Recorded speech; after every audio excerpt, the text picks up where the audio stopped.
গ্রামের রাস্তায় হেলে দুলে হেঁটে চলেছে হাতি। হাতির পিঠে মাহুতের সাথে বর সেজে বসে আছেন এক যুবক। এমন দৃশ্যের সাক্ষী হতে পথের দুই পাশে জড়ো হয়েছেন শত উৎসুক জনতা। এ যেন এক রাজকীয় ব্যাপার।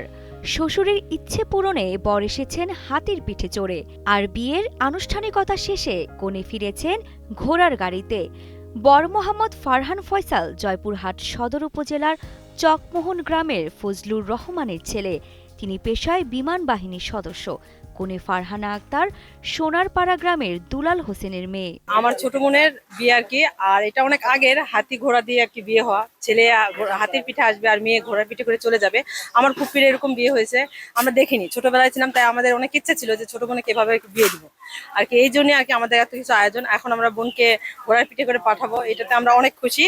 আর আপনারা তো দেখছেন হাতির পিঠে করে আসছে বর। কনের বাবা দুলাল হোসেনের দীর্ঘদিনের ইচ্ছে ছিল ছোট মেয়ের বিয়েতে ব্যতিক্রম কিছু করার। সে ইচ্ছা থেকেই এই রাজকীয় বরযাত্রা। 14 কিলোমিটার পথ পাড়ি দিয়ে হাতির পিঠে চড়ে বরযাত্রী সহ কনের বাড়িতে পৌঁছান বর। আমরা সচরাচর এখন আর দেখি না যে এখন কেউ হাতি নিয়ে বিয়ে করতে আসে এবং ঘোড়া নিয়ে বউ নিয়ে যায়। আজকে আমরা বন্ধুর বিয়েতে আসছি এবং এটা নতুন একটা বিষয় দেখছি, এবং তার বিয়ের এই আয়োজন দেখে আমরা যারা সিঙ্গেল আছি তাদেরও বিয়ে করার শখ যাচ্ছে যে এভাবে আমরাও হাতি নিয়ে এবং ঘোড়া নিয়ে বিয়ে করতে আসবো। এমন ব্যতিক্রমী বিয়ের আয়োজন আগে দেখেনি এলাকাবাসী। তাই বিয়ের এমন আয়োজন ঘিরে ব্যাপক উৎসাহ উদ্দীপনা দেখা গেছে স্থানীয়দের মাঝে। বিয়ের যে অনুষ্ঠানটা এটা আসলে একটা ব্যতিক্রম ধর্মী হয়ে গেছে, যে আসলে এরকম সচরাচর এই ধরনের অনুষ্ঠান দেখা যায় না। যে আমাদের এখানে এই ধরনের একটা হাতি বা ঘোড়া আগের যুগে মানুষের কল্পনা করতো যে এভাবে বিয়ে করছি, এভাবে যেত, কিন্তু বর্তমানে আমরা এই যুগে আসে, বর্তমানে আধুনিক যুগে আসে হাতিতে বিয়ে করা এবং ঘোড়ার গাড়িতে চড়ে শ্বশুর বাড়িতে যাওয়া, এটা আসলে একটা ব্যতিক্রম ধর্মের বিয়ে। এটা খুবই ভালো লাগছে আমাদের।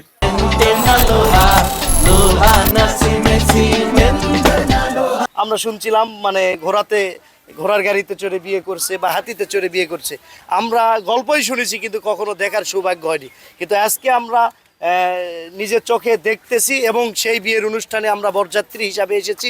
জাঁকজমক বিয়ের আনুষ্ঠানিকতা শেষে কনেকে নিয়ে বরের বাড়ির উদ্দেশ্যে রওনা দেয় ঘোড়ার গাড়ি, যা আরো বাড়িয়ে তোলে আয়োজনের বিশেষত্ব। আমার আব্বুর ইচ্ছা আর স্বপ্ন দুইটাই পূরণ হয়েছে, এটাই আমার কাছে অনেক ভালো লাগছে।